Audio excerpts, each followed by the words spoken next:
Okay, I'm welcoming Dr. Mark Benigni, Superintendent, Meriden Public, one of our favorite school districts in America because they made it all the way to the EduJedi Leadership Society ninth level, which there's only 6 of you right now. We'll see if anybody else joins.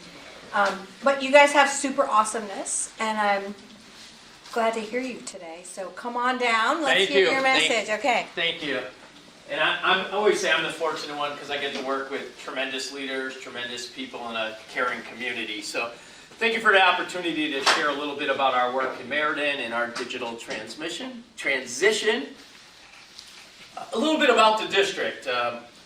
So we have 13 schools, 8 elementary, 3 middle, and 2 high schools. We also have 3 associated programs, the Success Academy, which is for overaged and undercredited students, as well as our Venture Academy, which is an in-district special education program, and a CCC program as well, which is for our students 18 to 22 who are going to be staying with us until their 22nd birthday. We have about 8,500 students. 75% of our students identify as students of color. Heavy Hispanic Latino population here in Meriden. 77% of our students qualify for free and reduced price meals. However, as a district, we're universal free breakfast and lunch for all of our students. So we know that this cannot be the look of our classrooms anymore, that things need to change.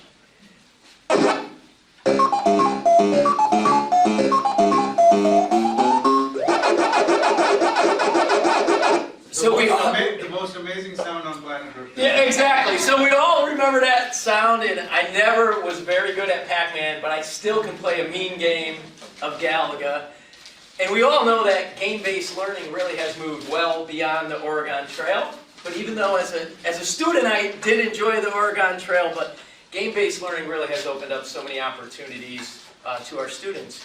And virtual and augmented reality really has put the world at the fingertips of our students as well. So for us in Meriden, our guiding principle, regardless of socioeconomic status or prior learning experiences, all students must be able to access digital resources to expand their world. Our core values: 1, we all learn differently. 2, voice and choice matter for our students and our staff. 3, learning spaces need to be flexible. And 4, we must embrace anytime, anywhere learning. And some will say, well, how did you do your digital transition? You must have tons of money flowing into the district. Well, that's not the case. Meriden is the 2nd lowest funded district in the state of Connecticut. You see our net current expenditures per pupil. We don't use that as an excuse. It doesn't change what needs to get done to meet the needs of our students. It's our reality. We face it. But we also look to outside partners in philanthropy and private foundations. Some who have traditionally maybe partnered with charter schools and magnet schools, who maybe are looking for a public school system who's willing to embrace change and innovation and take a look at how students learn and teachers teach in a different way. So our roadmap to equity for all and how we've kind of transformed our district.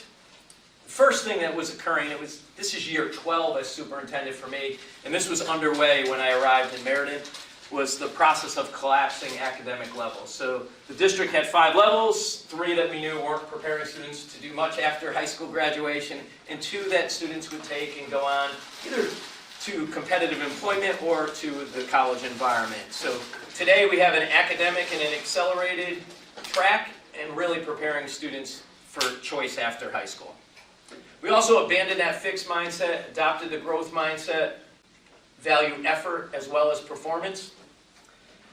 We have a no-zero grading practice here in the district. We don't give students an arbitrary grade. So you don't get a 50 put in if you did no work.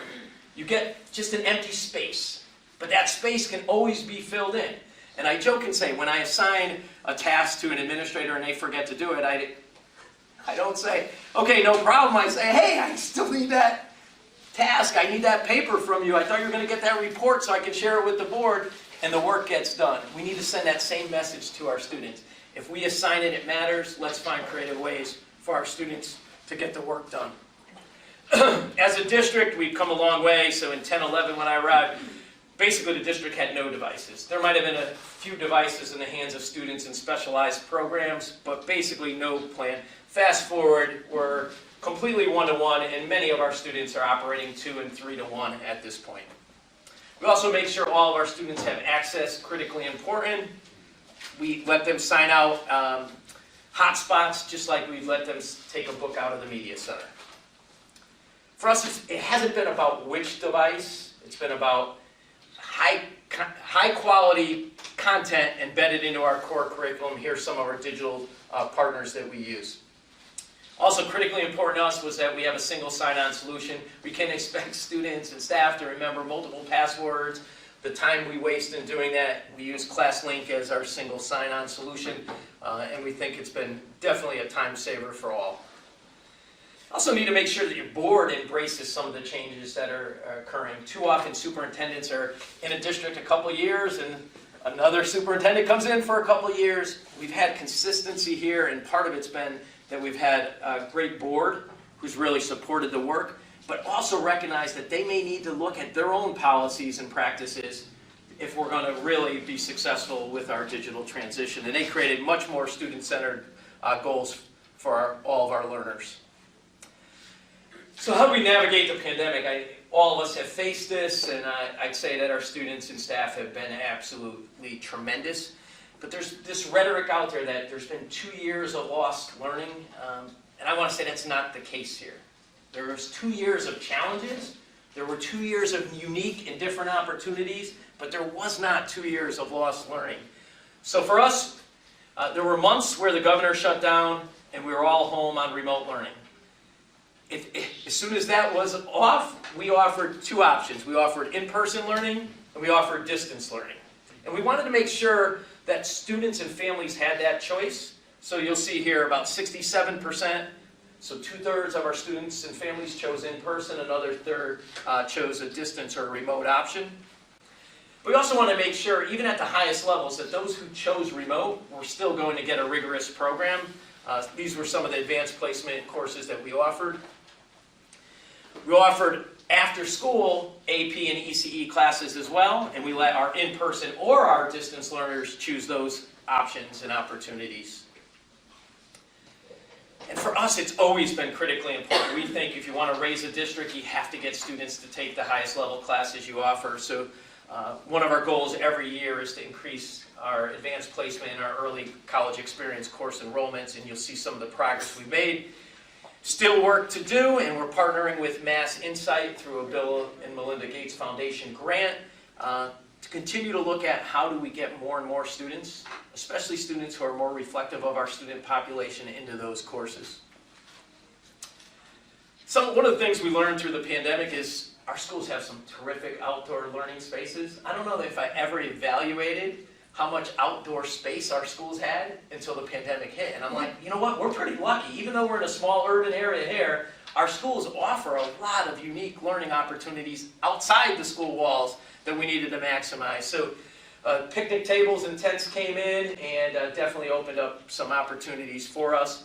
In long term, we're going to add pavilions at all of our schools, and definitely the pandemic showed us that what a great way for students to learn, and we need to maximize those spaces more. We also had a Digital Promise visit and take a look at what we were doing with in-person learning and how we were maximizing some of those outdoor learning areas. Let's take a quick look.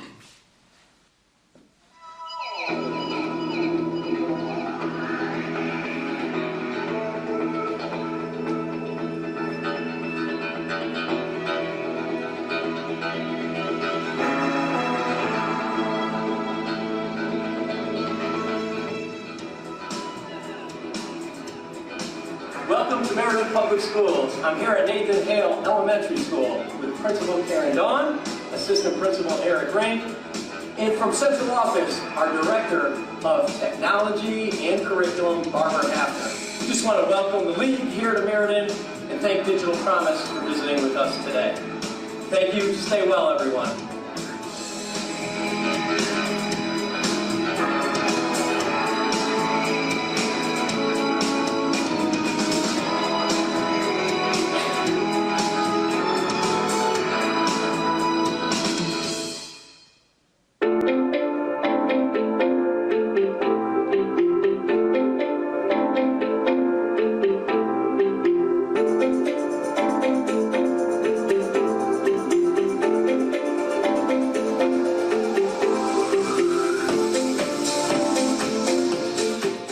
So these are the signs, the template for the signs that are out on the nature trail. They're all made by a committee of teachers here, our science team. They're based in the NGSS science standards, and we're about to see some 5th grade classes that are doing their curriculum lessons.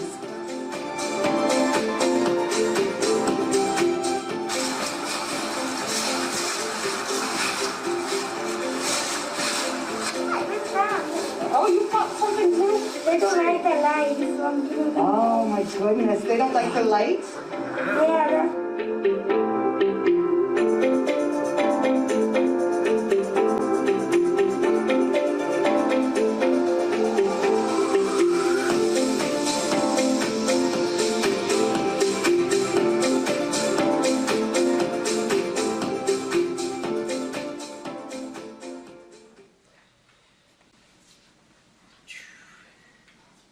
So, what are some of the lessons we learned through the pandemic? Definitely that if you work together as a team, you focus on the positives, you are committed to collaboration and putting your students first, only good things can happen. We wrote an article together I did with some of our colleagues on shared governance and the importance of these partnerships, and I think the pandemic highlighted them, but I don't think we ever maximize those on a regular basis, and I can tell you that the relationships we made, both with our health officials locally, as well as our city officials, have improved the working relationship moving forward. In the end, that will be better for our students as well. Something else we learned, devices, hotspots, single sign-on, those aren't luxuries, those are necessities. Having high quality digital content, some of which is embedded into the core curriculum, essential. It needs to be understood by students, families, and our staff. There are ways that you can successfully have students in class in front of you, and some online at home. It's not easy, but it's doable, and our teachers created this exemplary practices for including remote learners in their daily instruction, and I thank them for their efforts. We also learned through the pandemic that more choice and anywhere, anytime learning is critically important to our staff, and that their professional development, that we should embrace them, the ability for them to do it at home, and also the ability for them to be more, to give them more choice and selection in their learning as well. I think that we also learned that it wasn't a loss for us. On our assessments, really what you want to see here is more green and less red from fall to spring. You see both in ELA and in math that was the case. Our students continue to learn. And we're going to be transparent with the data. That's one thing that's very important. The data is what the data is, and it should guide our improvement efforts. And when you look here, we looked at our pre-COVID 5-year averages, and then what our scores were moving forward. And you can see, if there's one area of concern, it's our those who selected remote learning grades 3, 4, and 5. And it was even more severe in math. So you get that data, and then you embrace a program like this one.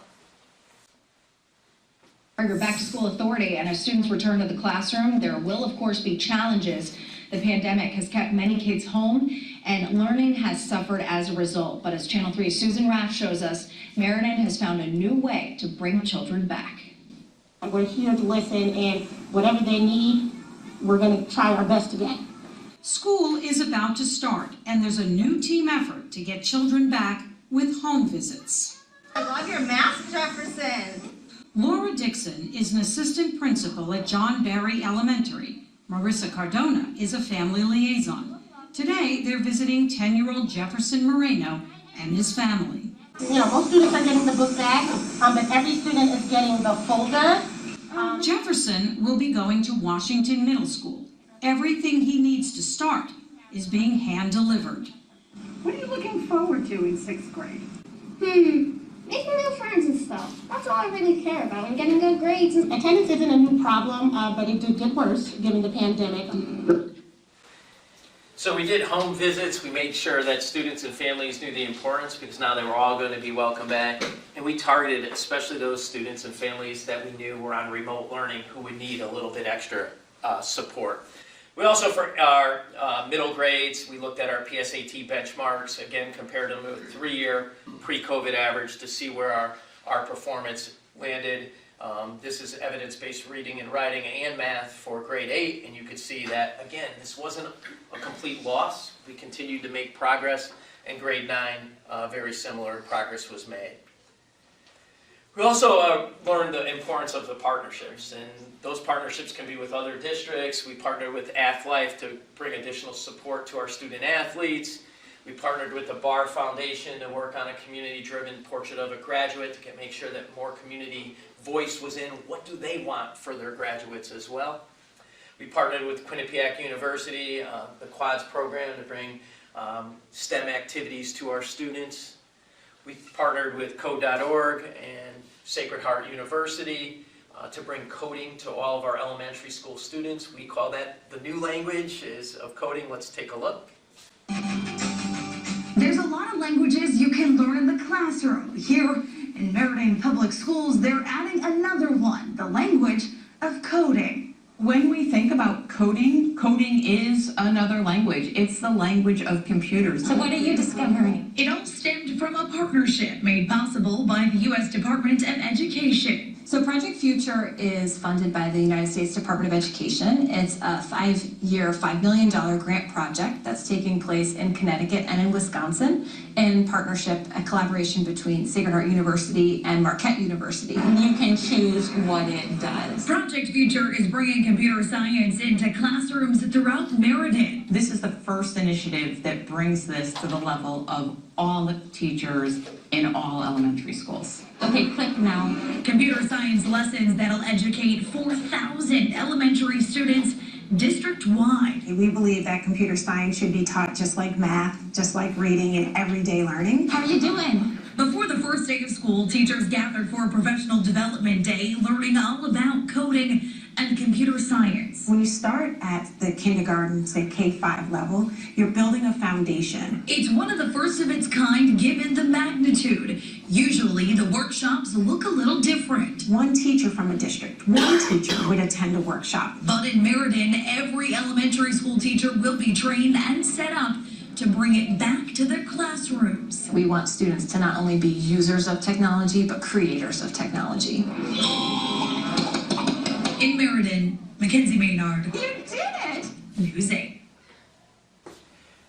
Partnerships, obviously, with higher ed, it's been critically important for us, for student-teacher placements, for our students that earn college credits from their university, for partnerships with tutors. Some of these colleges then have sent us their own students to help us tutor, and during the time when we had some staff issues and shortages, it's been critically important that we form those partnerships. So we talked about pushing the academic needle, but we also want to make sure we're there to support our students' social, emotional well-being and development. We have a climate suite of tools. What that contains is a climate survey for students, staff, and parents, a getting to know you survey for students, transition essays. We know that transition to middle and high school are difficult challenges for students. And I'd say the one that we really seem to be getting great leverage off of is our getting to know you survey. And so what we say to teachers is, teachers will say, do I have to read every getting to know you survey? And we say, no, but the student that you're struggling to make the connection with, that's the getting to know you survey to pull out. Find out a little bit more about them, and you might be able to make that connection, and it will be better for the student and it will be better for the teacher. We also implemented Character Strong grades K through 12 for some social, emotional learning and character development. We've embraced restorative practices. Our students lead youth dialogue sessions. We analyze all of our data by subgroups and also by policy infractions. So we want to know were the behaviors zero tolerance or were they more policy issues. That really has led to us great decreases in suspensions, expulsions, school-based arrests, creating more of a supportive environment for students. The 18-19 year was our last quote-unquote traditional year, but during 2021, when we had remote and in-person learning, the decreases are even greater. Going back to one of our first partnerships, and it was with the Nellie Mae Education Foundation, we created a student-centered learning student-level logic model, and there we had two big goals: in all students complete high school, ready to succeed in college, career, and civic life. I think that goal remains, and then a goal to increase graduation rate to 90% by 2025. This work began in July of 14. I'm proud to say that here's our graduation rate at our 2 high schools from 10-11 to 2021, so we've already attained that goal. And for us, it's about, are our students still having opportunities to fulfill their dreams? Are they getting into some of our nation's most prestigious colleges and universities? And then experiencing success when they're there. And then that also has brought attention in district awards and great partnerships. And then our colleague and friend, Miguel Cardona, is now our U.S. Secretary of Education. His children are in our school system, and we've all worked closely with Miguel for years. And we're thrilled to have the First Lady visit our district and to see the work that we're doing here. So in closing, I just want to thank Learning Council. They've been a great partner with us as well, and really pushing our thinking. You know, every time we have a conversation, I could be with Leilani for a half an hour, I'm thinking of something else when I leave, and that's really what education should be about. It should be about the next challenge, the next improvement, and that's what makes learning fun, not just for us, but for our students as well. So thank you for your time, and open it up to any questions anyone may have. Of course. Of course. If not, Joe was going to ask a question. I saw him getting ready, so I think I'd rather have your question. And then Joe. I think what I want to ask you is, how do you feel right now, post or sort of post-pandemic? Are things going to be going back to normal, or is normal gone? I'm hoping normal is somewhat gone, because I want a new normal. I want a better normal. And I think some of the things we've learned, we need to, so I mentioned the outside learning spaces. We're going to have outside classrooms at most of our schools. We're going to have pavilions, so maximize that. We'll never do parent-teacher conferences in person. If a parent wants to come in person, great, but we never had better attendance when we did parent-teacher conferences virtually. And it makes sense. Our parents were taking time off of work, driving to our school, and they were still getting the same 5 or 10-minute conference they can get right from their cell phone. So I'm hoping the new normal is better, and I'm hoping that it pushes all of us to think a little bit differently about education. And if we just listen to our students more, they're there and they're ready for these changes. Thank you. Joe, you're up. I was going to say something to Mark's benefit. It's something that happened during the pandemic. Traditionally, districts and leaders would kind of hold their cards pretty close to their vest and wouldn't always share what they were doing in district. It just happened because they were doing something, they didn't get to roll it out yet, so they don't know, how effective it is. But the pandemic showed us everyone shared everything when it was happening. Everyone shared reopening plans and otherwise. But one thing Mark definitely hit on is that he's definitely right. I hope normal, we come back to somewhere else. Because what I have learned is that I look at larger districts, and I've always looked to Mark, not just because he's speaking here, is that I know that they're doing something. This is my home district. I'm very proud of the innovative work that has always happened here. But what I've seen as me being in a smaller district, I asked Mark, I'm like, what are you doing in this? And so you could tell, I always ask, what are you doing technology? What's going on? Because I know some of our larger districts, I call Bridgeport often, I call Mark, because it's very interesting when things come down. If a larger school district is doing something, it's accepted, and then I could bring it to maybe a smaller population. But what I have seen is that the partnerships that they have made, a lot of times I'm trying to take a look at the same things but meet the needs of my population, but actually getting the idea from, it generated from a conversation. He talks to you, Leilani, and I talk to Mark, and after I get off the phone, I can tell you, my staff will tell you, I have a whole bunch of different ideas that happens. It's a truly generative process as we're talking about how we need to grow and how we need to learn. And I've been fortunate enough to have like those mentors that I could call up, or those people that you could call and say, what are we doing in this area? Where do you see it going? Because what we're doing right now isn't really working. It's not meeting our needs. So I can tell you the things that I'm seeing here aren't just just a presentation. They're living it here in Meriden. So it's something that other districts, and I know for myself, I try to take the pieces that I think my students and my staff could really embrace. And I see some of these things that we are doing and some other ideas and avenues where I could probably ask Mark more questions and say, what do you think about this, or what do you think about that? So I think that's where, that's what the process has to happen. But So I think what you're really asking of Mark is, he's secretly asking, what's your pain point now? So what's next? So definitely I'm excited with the coding at the elementary level, and but you can't expect you're gonna just launch this and it's gonna be every teacher, because teachers are like our students, they're all at different levels, they're all a little bit more comfortable. So definitely seeing that through. I'm excited. The next time you come back, you'll see pavilions and outdoor classrooms that are second to none here. I'm very excited about that.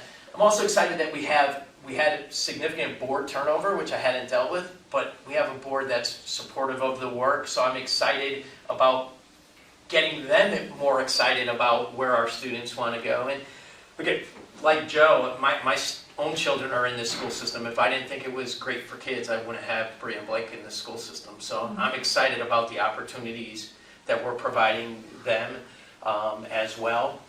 And I think probably, so you asked for a ping point, I'm giving all my happy points, I guess. I think we don't say enough, like, the partnerships is huge. The fact that even Joe's not lying when he says people hold stuff close. I think the pandemic forced all of us to open up and ask for help, and I think we'll only all get better when we do that. There's no secrets here. If I'm doing something well, I want to share it with Joe, and if he replicates it, to me, I take that as an honor, because he'll probably be taking some work that I had Sue or Bar to do anyway, and we could send him down to help you if you need it. So, But what about remote learning? Like, where are we going? Because the state put out new guidance, and I can tell you, I'm struggling with, what they put out, which was traditional state level guidelines that didn't direct. So when we can learn from the pandemic some of these things, you'd hope that the state, and sometimes they work through bureaucracies, that they may learn from the same things. There's no reason why on a snow day that I couldn't have a remote learning day and count it towards my 180. You can't tell me that that day, when it's freezing cold outside, having students on a remote learning day wouldn't be better than me tagging a day on to the June when not all my buildings are air conditioned and it's hot and other school districts are out. We need to be the ones in education to push that needle, because if not, I'm afraid the state nationally that we may slide back, and I think we've made so many gains. Teacher PD is another one that we'll never. I want teachers, why am I making them come to work on that day if they can just sit at home and do it? Give them more choice, let them choose a comfortable spot to do it. We say, embrace anytime, anywhere learning. It can happen outside our school walls, and yet we force our teachers to come into school to do their learning. So you just admitted the pain point that we talked about this morning. This is Yes. the biggest pain for all the guys in your position. It's time and space. The pandemic happened, and all of a sudden everybody wants 100% flexibility. They want to do their coursework at midnight and call their teacher. Right? I mean, I've literally had superintendents tell me, like, you can't call kids back after 10 p.m. That's not okay. Right? Like, literally during the pandemic, everyone learned time and space can shift, and they want 100% flexibility. And that's going to get worse, not better. Because they learned something, and now they want it from you, and you're putting them all on an assembly line. And your states are making you do that, which is something Joe talked about. So that's going to get weirder as we go forward. Because the pressure from the professional grade curriculum world is eating everybody's lunch right now, basically. So you have to change, but you can't change because you're stuck in these old rules of seat time. What are you feeling about that pressure? I mean, there's pressure here, like it's starting to boil. So I feel like the way we've handled, and it's not a board policy, it's our zero grading practices, the way we've handled that That's good. puts us in a good spot to address some of this, because I don't care when you turn to work, and you want to turn it in at 2 in the morning, you want to turn it in a month later. Not everyone loves that, so we still have some traditionalists who say, I assigned it needs to be done on this date. Well, why? Like, what was the magic date there? So I think we've sorted through some of that, and I think we're going to be in a better spot for it. But it won't be